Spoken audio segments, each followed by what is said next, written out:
गौरीपुर मोड़ पर बस से उतरते ही मैं बुरी तरह हैरान और हक्का बक्का रह गया। देखता हूँ कि सारी दुकानें बंद हो चुकी है। ऊपर से कहीं कोई इंसान का नामो निशान तक नहीं। हाथ की घड़ी पर नजर पड़ी तो मैं चौंक पड़ा। रात करीब 11:30 बजने वाले हैं। ट्रेन छूट गई। ऊपर से ठेलम ठेल से बचने के लिए 2 बसें छोड़ दी, ठीक है, लेकिन इतनी रात हो जाएगी यह सोच भी नहीं पाया था। शायद इतना हैरान होने की जरूरत नहीं पड़ती अगर लंबा यह रास्ता बस में आराम से सोते सोते काटता। खैर, गौरीपुर मोड़ से करीब 30 मिनट साइकिल यात्रा करके 3-4 छोटे गांव और एक विशाल निर्जन खाली मैदान पार करके मेरे बोनहत गांव का दर्शन होता है। गौरीपुर मोड़ से दाहिनी सड़क में तेज कदमों से घुस पड़ा मैं। ईंट बिछी यह पगडंडी सीतागंज के सामने 2 शाखाओं में बन जाती है और उन्हीं में से एक मेरे बोनहत गांव की ओर दौड़ती है। दाहिनी सड़क पकड़कर थोड़ा चलने के बाद बाईं ओर एक छोटे घर के बंद दरवाजे के सामने खड़ा हो गया। लोहे की टिन बंधी वह दरवाजे के ऊपरी दीवार पर बांग्ला में मोटे मोटे अक्षरों में लिखा, साइकिल जमा रखी जाती है। यह बूढ़े परेश सिंह का घर है, जो कामकाज, पढ़ाई लिखाई आदि की मजबूरी में गांव छोड़ शहर की ओर जाते हैं। वे लगभग सभी यहीं अपनी साइकिलें और मोटरसाइकिलें जमा रख जाते हैं। किराया बहुत कम, साइकिल प्रति 5 रुपये और मोटरसाइकिल 10 रुपये। घर की टिन की दरवाजे पर कई बार उंगलियों से जोरदार खटखटाया, लेकिन कोई जवाब नहीं मिला। सर्द हवा में दांतों से दांत बज रहे थे। सिर का मफलर इसलिए और कसकर बांध लिया। हथेलियां रगड़ते हुए पुकारा, काकू दरवाजा खोलो, साइकिल लेनी है। फिर कई बार उंगलियों से खटखटाया, वह भी बेकार। खुर्रात भाई को फोन करने के लिए जेब से मोबाइल निकाला तो देखा बेचारा भूखे पेट रोते रोते कब सो गया। एक चिड़चिड़े स्वर में दरवाजे की ओर मुड़ा। देखा उस पार एक कुबड़ काली मूर्ति अंधेरे को धकेलते दरवाजे की ओर आ रही है। थोड़ा आगे आने पर आदमी के हाथ की हैरिकेन की हल्की रोशनी में उसे साफ पहचान लिया। हाँ, दुकानदार परेश सेन। अब जाकर राहत मिली। मन की ढेर सारी चिंता दूर हुई, सिर भी कुछ हल्का हुआ। बूढ़ा परेश सेन हैरिकेन ऊंचा करके मेरा चेहरा अच्छे से कई बार देखकर कांपती आवाज में बोला, ओ तुम तो इतनी रात तक कहाँ रहते हो बेटा? मैंने ज्यादा कुछ न कहकर सिर्फ हूँ किया और उसके पीछे पीछे कमरे में घुस गया। बूढ़े का पूरा शरीर काले मोटे आरामदायक चादर में लिपटा, सिर पर मंकी केप, पैरों में एक जोड़ी छिली काली बूट और आंखों पर वही जानी पहचानी मोटी फ्रेम की चश्मा। कुछ सेकंड बाद टॉर्च हाथ में लेकर दरवाजे के बाहर निकला और साइकिल पर सवार हो गया और तुरंत घर का मोटा लोहे का दरवाजा धड़ाम से बंद हो गया। सर्दी में कांपते हुए साइकिल चलाने लगा। तब तक हाथों में दस्ताने पहन लिए थे। अचानक ध्यान गया कि कांपते होंठ अनजाने में कब सुर भांजने लगे।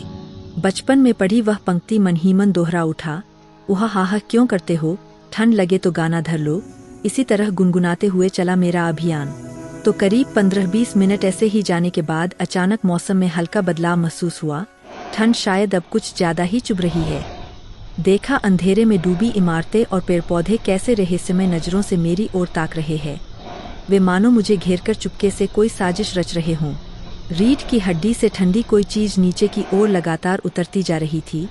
साइकिल के पैडल पर जोर दिया, लेकिन साइकिल पहले जैसी नहीं खींच पाई। पैर जैसे ठंड में जम गए। लगा साइकिल के पीछे किसी ने हिमालय पर्वत बांध दिया हो और मैं कांपते हुए उसे खींचते जा रहा हूँ। डर से शरीर का संतुलन खो बैठा। एक बार फिर गति बढ़ाने की नाकाम कोशिश की और ठीक तभी मेरे ठंडे शरीर के बाएं कंधे पर एक हिमशीतल हाथ की थप्पड़ पड़ गई। तुरंत मैं भयानक चीख मारकर साइकिल से लुढ़क पड़ा। कंधे की वह जगह अब भी ठंडी है, लेकिन थप्पड़ हट गई लगी। कुछ सेकंड बाद धीरे धीरे उठ खड़ा हुआ। नशे में धुत की तरह पैर कांप रहे थे और गला सूखकर लकड़ी हो गया। 2-3 बार घूंट निगलकर टिमटिमाती टॉर्च की रोशनी में चारों तरफ देखा। फिर डरते डरते रोते स्वर में चीखा, तुम कौन हो? क्या चाहते हो? आवाज तो दूर, छोटी सी कोई ध्वनि भी कान तक नहीं पहुंची। मैंने साइकिल को दोनों हाथों से पकड़कर फिर चीखा, तुम कौन हो? मेरे पास क्या चाहते हो? कुछ सेकंड कोई जवाब नहीं। फिर अचानक अमावस्या के घने काले अंधेरे को चीरकर ठीक मेरे कान के पास वह अशरीरी हल्की खोखली और भयानक टूटी फूटी आवाज में बोली, मैं कौन हूँ? जानकर क्या होगा? साइकिल चलाओ, जल्दी चलाओ, तुम्हारा कोई नुकसान नहीं करूँगा, वरना हे तुम खत्म। शब्दों के साथ निकली उसके मुंह की ठंडी हवा मेरे एक कान से घुसकर दूसरे कान को चीरती निकल गई और भयानक दुर्गंध से पूरा बदन उल्टिया उठा। मैंने मुंह बंद करके पहले साइकिल पर चढ़ा, फिर पैडल मारना शुरू किया। इस बार भी वही हाल। साइकिल खींचने की कोशिश की लेकिन खींच नहीं पाई, किसी तरह लुढ़कती चली। अचानक मेरे बाएं कंधे पर ठीक उसी जगह और पेट के दाहिनी ओर फिर तीव्र ठंडी थप्पड़ की मौजूदगी महसूस हुई। अशरीरी ने मुझे दोनों हाथों से जकड़ लिया। शरीर के उन दो स्थानों की मांसपेशियां जैसे बर्फ बन गईं। अब देखा साइकिल जोरों से दौड़ रही है। समझ नहीं पाया हम कहाँ दौड़ रहे हैं। साइकिल रोकने के लिए जोर से ब्रेक लगाया लेकिन रोक नहीं पाया। पेड़ पौधे घर फाड़ते साइकिल आगे बढ़ती गई। एक समय साइकिल तीन मुहे रास्ते के मोड़ पर आ पहुंची। पहचान लिया मैंने वह रास्ता, यही तो सीतागंज मोड़। मोड़ की बाईं सड़क पर उतरते ही 10-15 मिनट का रास्ता। पहले पड़ेगा वह खाली मैदान, फिर मेरा बोनहद गांव। याद आया मैदान के बीच के भूतिया श्मशान की बात। कितनी अजीब, कितनी डरावनी कहानियां बचपन से सुनता आया हूँ उसके बारे में। गांव वालों के मुंह से सुना है कि उस श्मशान में गहरी अमावस्या की रात में सारी रात भूतों का तांडव चलता है। वे राहगीर को गलत रास्ते पर ले जाकर मजा लेते हैं और उनकी थैली में रखा खाना पीना, फलमूल सब हड़प कर जाते हैं। घंटा भर पहले तक मैं इन अफवाहों को जरा भी तवज्जो नहीं देता था, लेकिन आज इस गहरी अमावस्या की रात में खड़े होकर एक भयानक नई अनुभव का शिकार हो गया। घटना, अफवाह और विश्वास के बीच की मजबूत दीवार मानो पल में पागल समुद्र की लहरों में बर्फ की तरह पिघल गई। आखिरकार श्मशान की सड़क पर पहुंच गया। बहुदिन की जानी पहचानी पगडंडी आज अजनबी लग रही थी। कुछ देर पहले तक चारों तरफ घना अंधेरा था, लेकिन इस रास्ते पर पहुंचते देखा कहाँ से हल्की हल्की रोशनी पड़ रही है। बड़े बड़े बरगद, पीपल, शिरीष पेड़ों की चोटियों पर। कितना भयानक रोमांचक वह माहौल। किसी दल अशरीरी मेहमानों की प्रतीक्षा में श्मशान मानो सज धज कर बैठा है। साइकिल के कैरियर पर विराजमान अशरीरी तब इतना डर नहीं पैदा कर रहा था। उसके ठंडे हाथ की थप्पड़ को भी मेरा शरीर सहन कर चुका था। मन ही मन सोचा, एक बार यह मैदान पार कर लूं तो बचूं। पीछे का अशरीरी कहा जा रहा है, मेरे साथ साथ घर तक जाएगा या कौन जाने। इन सब सोचते सोचते अचानक जोरदार धक्का खाकर साइकिल से उछलकर श्मशान के उल्टे तरफ नीचे मैदान में लुढ़क पड़ा।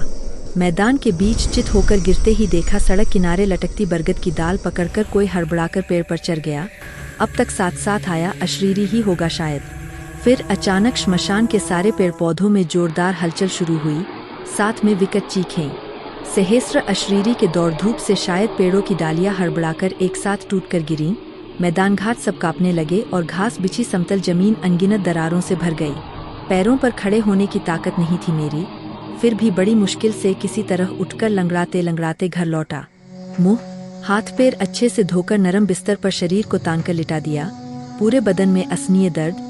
थर्मामीटर में शरीर का तापमान पकड़ा गया 105 डिग्री फ़ारेनहाइट। अगले दिन सुबह नींद से उठकर देखा बदन में दर्द का नामो निशान नहीं। शरीर का तापमान भी पूरी तरह सामान्य। कल की घटना भी अब इतनी जलती नहीं लग रही। देखा मेरी साइकिल के कुछ हिस्से मुड़ गए हैं। इतने में माँ ने हाथ में बैग देकर बाजार जाने को कहा। मैंने भी तुरंत ब्रश करके बाजार निकल पड़ा। हाट सीतागंज मोड़ पर लगता है, वहीं जा रहा हूँ। वही एक रास्ता। कुछ मिनट बाद श्मशान की सड़क पर पहुँच गया।